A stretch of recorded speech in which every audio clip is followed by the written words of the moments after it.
എൻ്റെ ക്ലാസ്സുകളിലൊക്കെ പറയാനുണ്ട്, ഒരാളൊരു നിരീശ്വരവാദിയാണെങ്കിൽ കുഴപ്പമില്ല, അയാൾ മാനുഷിക മൂല്യങ്ങളുള്ള ആളാണെങ്കിൽ, മറ്റുള്ളവരെ ഉപദ്രവിക്കാതിരിക്കുന്ന ആളാണെങ്കിൽ, താൻ ചെയ്യുന്ന പ്രവൃത്തി കൊണ്ട് വേറൊരാൾക്ക് ഉപദ്രവം വരാതിരിക്കുന്ന ഒരാളാണെങ്കിൽ, മറ്റുള്ളവർ അവരുടെ വഴിക്ക് പൊക്കോട്ടെ, അവർക്ക് അവരുടേതായ സ്വാതന്ത്ര്യമുണ്ട്, എനിക്ക് എൻ്റേതായ ഒരു സ്വാതന്ത്ര്യമുണ്ട് എന്ന് വിശ്വസിക്കുന്ന ഒരാളാണെങ്കിൽ, തന്നെക്കൊണ്ട് കഴിയാവുന്ന സഹായങ്ങൾ തനിക്ക് ചുറ്റുമുള്ളവരുടെ അടുത്ത് മാനുഷിക മൂല്യത്തോടും സ്നേഹത്തോടും അത് ചെയ്യാൻ കഴിയുന്നുണ്ടെങ്കിൽ, അയാൾ പ്രത്യേകിച്ച് അമ്പലത്തിൽ പോയി വഴിപാട് കഴിക്കുകയോ വേണ്ട.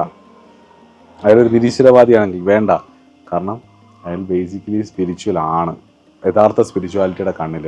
നമ്മളുടെ പ്രവൃത്തി നന്നാവാതെ നമ്മൾ ഈശ്വരപരിഹാരം ചെയ്തുകൊണ്ട് മാത്രം കാര്യമില്ല. അപ്പോൾ അതിനോടൊപ്പം ഇങ്ങനെയൊക്കെ ആവുകയും അതോടൊപ്പം നമുക്ക് സഹജീവികളോട് സ്നേഹം ഉണ്ടാവണം, നമുക്ക് എല്ലാവരോടും ഒരു ഗ്രാറ്റിറ്റ്യൂഡും ഒരു ആത്മാർത്ഥതയും ഉണ്ടാവണം, നമ്മുടെ ജീവിതത്തിലൊരു നിഷ്ഠയുണ്ടാവണം, വ്യക്തമായ ഒരു കാഴ്ചപ്പാടുണ്ടാവണം. നമ്മുടെ ജീവിതത്തിൽ എല്ലാ കാര്യങ്ങളിൽ നിന്നും നമ്മുടേതായ ഒരു ഐഡൻറ്റിറ്റിയും നമ്മുടേതായ ഒരു സന്തോഷവും എല്ലാ കാര്യങ്ങളിലും കണ്ടെത്താനും, ഗീവറാവാൻ, നമുക്ക് സ്നേഹിക്കാൻ, നമുക്ക് ഗ്രാറ്റിറ്റ്യൂഡ്, നമുക്ക് എല്ലാവരോടും ഒരു സ്നേഹവും അടുപ്പവും ഒക്കെ വന്നാൽ സ്വാഭാവികമായിട്ടും അയാൾക്കൊരു തപസ്സുണ്ടാവും, അയാൾക്കൊരു സപ്പോർട്ടിങ് സിസ്റ്റം നേച്ചറിലുണ്ടാവും, അയാൾക്ക് സ്വാഭാവികമായിട്ടും ഒരു എനർജി, ഒരു സ്പിരിച്വൽ വൈബ് തന്നെ വന്ന് ചേരുകയും ചെയ്യും.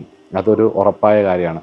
അപ്പം അതിനോടൊപ്പം തപസ്സിൻ്റെ ഭാഗമായിട്ട് ഈശ്വര സാധന ചെയ്യുകയും അതിനോടൊപ്പം വഴിപാടുകൾ കഴിക്കുകയും ചെയ്യണം.